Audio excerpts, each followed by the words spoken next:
Química 2. Contar en la química. Bienvenidos al curso de Química para segundo grado, en donde mostraremos algunos de los cimientos de esta ciencia, que tiene como objetivo explicar los fenómenos en los que cambian la estructura interna de la materia. En este bloque contaremos, y contar es fácil con objetos grandes. Podemos contar personas en un salón de clases, hojas en un cuaderno, cuadros en un museo, pero veremos cómo los químicos deben contarlo muy pequeño, los átomos. Eso está difícil. Para empezar, vamos a entender un principio fundamental de la química, la ley de la conservación de la masa. Se la debemos al científico francés Antoine de Lavoisier, considerado el padre de la química. Él se preguntaba, ¿qué pasaba con la masa en una reacción? Realizó un experimento con mercurio que al oxidarse produce un polvo rojizo, el cinabrio. Este fue usado hace miles de años por los mayas en sus ritos funerarios. Hace unas 2 décadas en Palenque se descubrió una tumba de una mujer. Se le dio el nombre de Reina Roja porque estaba cubierta de este polvo. Nosotros vamos a ver un ejemplo más sencillo y cotidiano. Vamos a una cocina. Preparemos palomitas de maíz. Y como a los químicos les encanta medir, vamos a usar una balanza. Aquí tenemos granos de maíz, que se usan para hacer palomitas. Y aquí vemos palomitas ya hechas. Vemos que son muy diferentes. Ha ocurrido una reacción química en el proceso. El microondas se utiliza en muchas casas con frecuencia, así que lo vamos a usar para preparar nuestras palomitas. Tenemos 2 sobres de granos listos para producir palomitas. Tienen el mismo peso en la balanza. Ahora preparamos uno de los sobres poniéndolo en el microondas. Volvemos a pesar y comprobamos que tienen el mismo peso. Hubo un cambio en la estructura de los granos de maíz, pero se conservó su masa. Podemos deducir la ley de la conservación de la masa que dice: la masa no se crea ni se destruye, solo se transforma.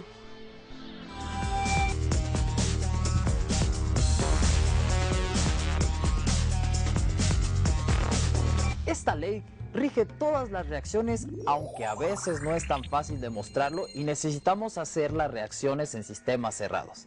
Esto se debe a que en muchas reacciones están involucrados gases que no vemos, pero que están presentes en los experimentos.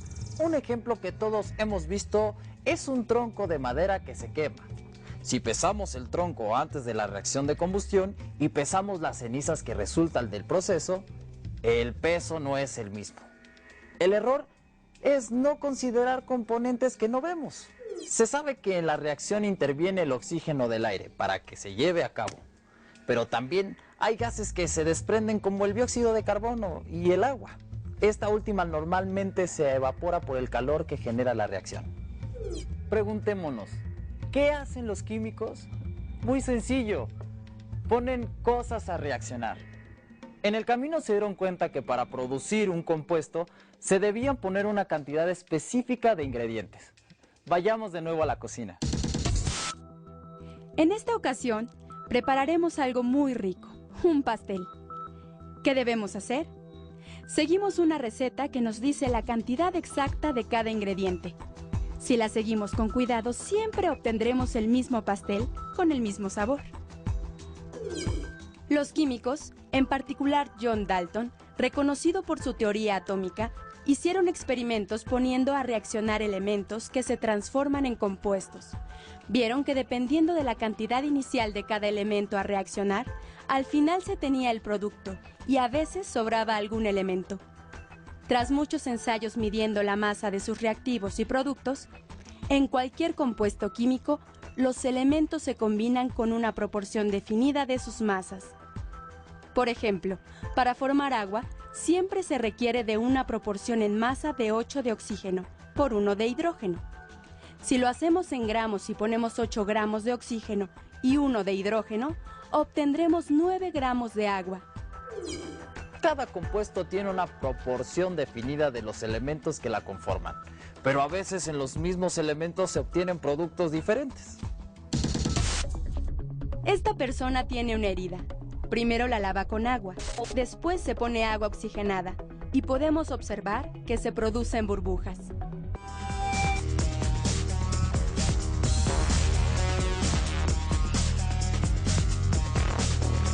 Las burbujas se deben al poder oxidante del agua oxigenada, que rápidamente se descompone y libera oxígeno. En la herida se usaron dos compuestos, el agua cuya fórmula es H2O y agua oxigenada H2O2. Ambas están formadas por hidrógeno y oxígeno.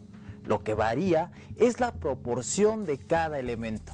En el agua, la proporción en masa es de 8:1, mientras que en el agua oxigenada es de 16:1. Lo mismo ocurre en muchos otros casos.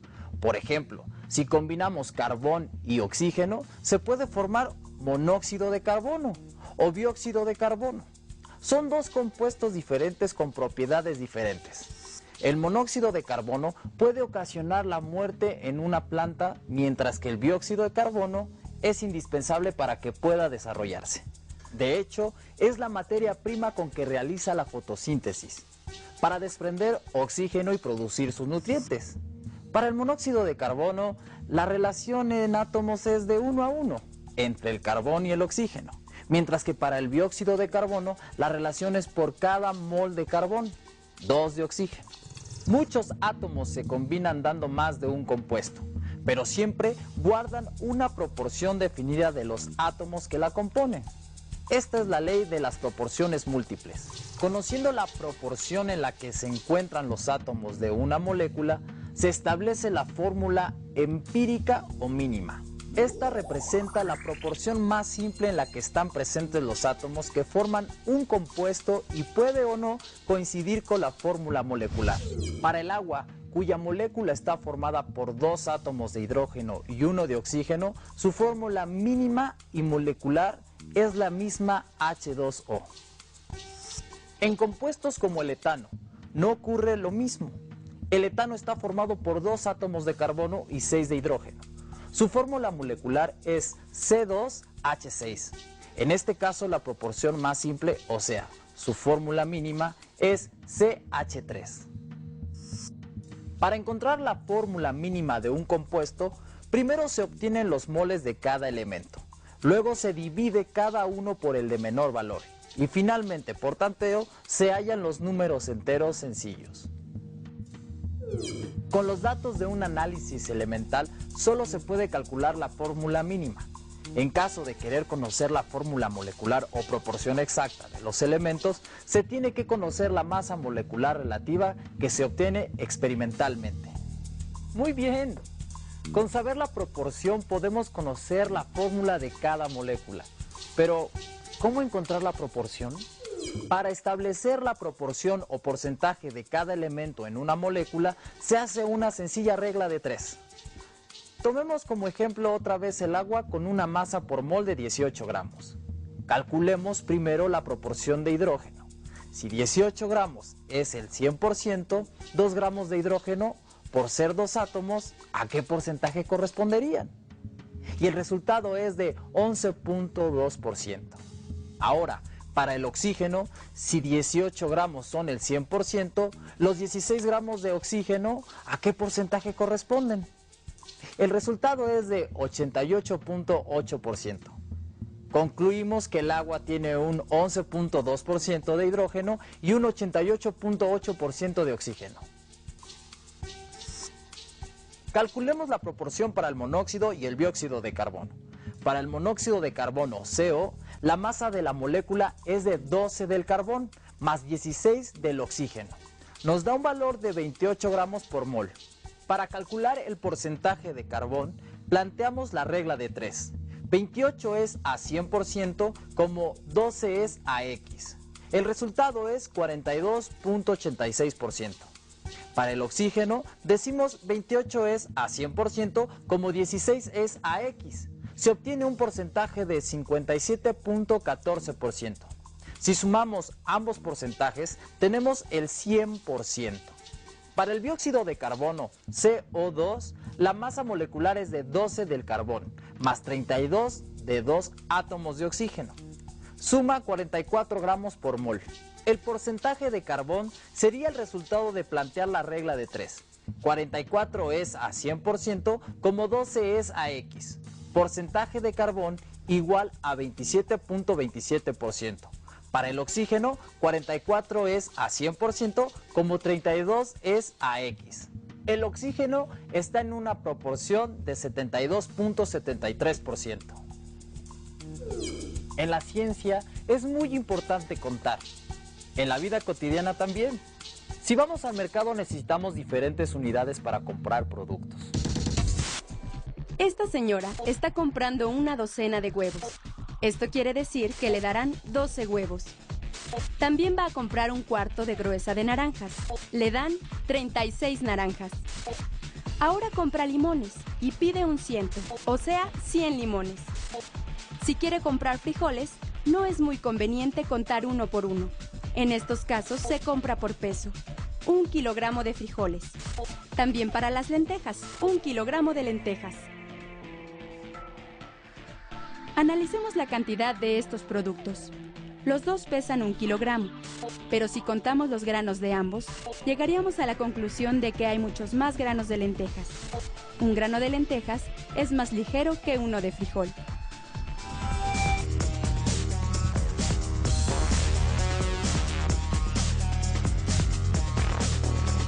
Pesar y contar semillas es relativamente sencillo. Pero imagina que quieres contar granos de azúcar. Sería difícil porque son más pequeños. Con los átomos se complica aún más, porque son muy pequeños. Así que hay que hacerlo de forma indirecta. En 1811, el físico italiano Amedeo Avogadro, a base de experimentar con gases y pesarlos, dedujo su hipótesis que dice: cuando dos recipientes iguales que contienen gases distintos se mantienen en las mismas condiciones de temperatura y presión, el número de partículas es el mismo. No creas que Avogadro contó átomos, nadie puede hacerlo, pero los puso a reaccionar. Agarremos un puñado de cada grano, frijoles y lentejas. Desde luego que estos no reaccionan, pero hagamos parejas de frijoles con lentejas. ¿Qué ocurre? Nos sobran lentejas, aunque partimos de un volumen igual. Separemos las lentejas que sobran. Tenemos parejas de frijoles con lentejas. Las separamos y observamos que su volumen es distinto.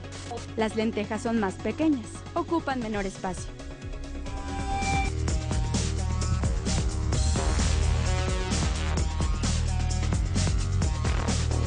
Más o menos esto fue lo que hizo Avogadro. En sus experimentos, los gases reaccionaban para dar lugar a compuestos químicos. Partiendo de su hipótesis que en un mismo volumen hay el mismo número de átomos, bajo las mismas condiciones de temperatura y presión, puso a reaccionar volúmenes iguales de gases.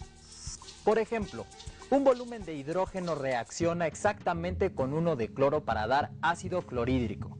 Al comparar sus masas, observó que la masa de cloro era 35 veces más pesada. La relación en volumen es 1 a 1, pero en masa es de 35 a 1. Regresemos a las cantidades que podemos comprar. Una docena de naranjas y una de limones. El número es igual, pero el peso no. La naranja pesa más.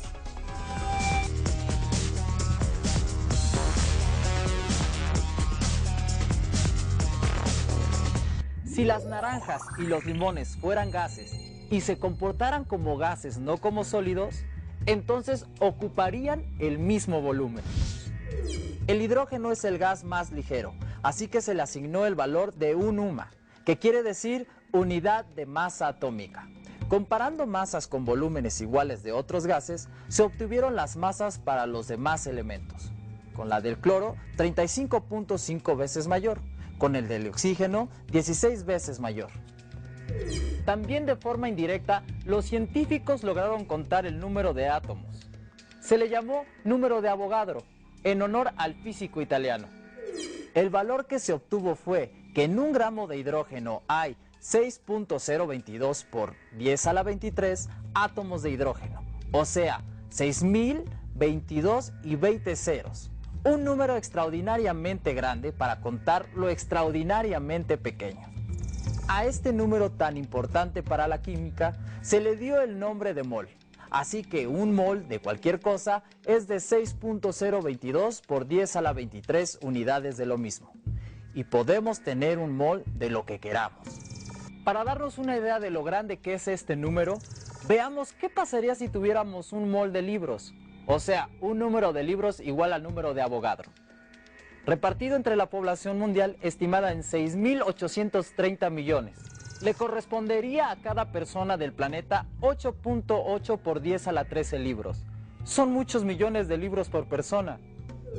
En la actualidad, de acuerdo al Sistema Internacional de Unidades, se estableció la masa de cada átomo tomando como referencia el isótopo 12 del carbono. Se le asignó un valor de 12 UMAS. Por comparación con la masa atómica del carbono 12, se obtienen todas las masas atómicas de los elementos contenidos en la tabla periódica. El mol. Ese número gigantesco relaciona el número de átomos con la masa atómica. Por ello se dice que un mol es igual a la masa atómica expresada en gramos. Ahora puedes entender por qué los químicos usan el mol para contar átomos y por qué no puedes pedir un mol de naranjas en el mercado. Regresemos a la cocina. Por un lado tenemos los ingredientes con los que se prepara un pastel. Y tenemos el pastel después de horneado. La diferencia es que al poner los ingredientes en el horno, sucede una reacción química entre ellos. La materia cambia, se transforma. Tengo la misma cantidad de material antes y después, pero ha cambiado. Han ocurrido cambios químicos.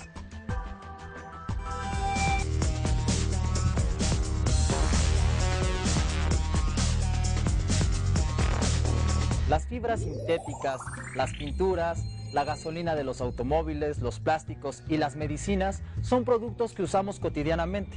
Se elaboraron haciendo reacciones químicas. Las reacciones se representan en ecuaciones, donde lo más importante es recordar la ley de la conservación de la masa. Por eso se dice que deben estar balanceadas, puesto a que la masa no se crea ni se destruye, solo se transforma. Las relaciones ponderales o de masa entre reactivos y productos de una reacción química representan la estequiometría de la reacción. La palabra estequiometría se deriva de las palabras griegas estoikeion, elemento, y metrón, medida. La estequiometría es una herramienta indispensable en la química. Esta es una reacción muy sencilla. La formación de agua, hidrógeno más oxígeno, nos da agua. En el lado izquierdo están los reactivos que se separan por un signo de más.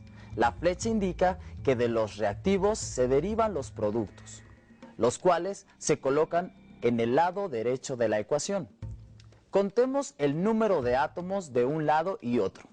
Para el hidrógeno existen 2 del lado izquierdo y 2 del derecho, pero para el oxígeno hay 2 en un lado y 1 en los productos. La ecuación no está balanceada. De acuerdo con la ley de la conservación de la masa, estaríamos creándola. Esto no es posible. Para balancear una ecuación química, debemos introducir coeficientes a la izquierda de cada molécula hasta que tengamos la misma cantidad de átomos en un lado y otro. En nuestro ejemplo, si ponemos un coeficiente 2 en el hidrógeno de los reactivos y un 2 en la molécula de agua del producto, y volvemos a contar, tenemos 4 átomos de hidrógeno y 2 de oxígeno en ambos lados. La harina para preparar este pastel no podemos contarla como podemos contar las piezas de huevo que se necesitan. La cantidad de harina que se debe añadir viene en las recetas como un peso y tenemos que usar una báscula si queremos ser exactos.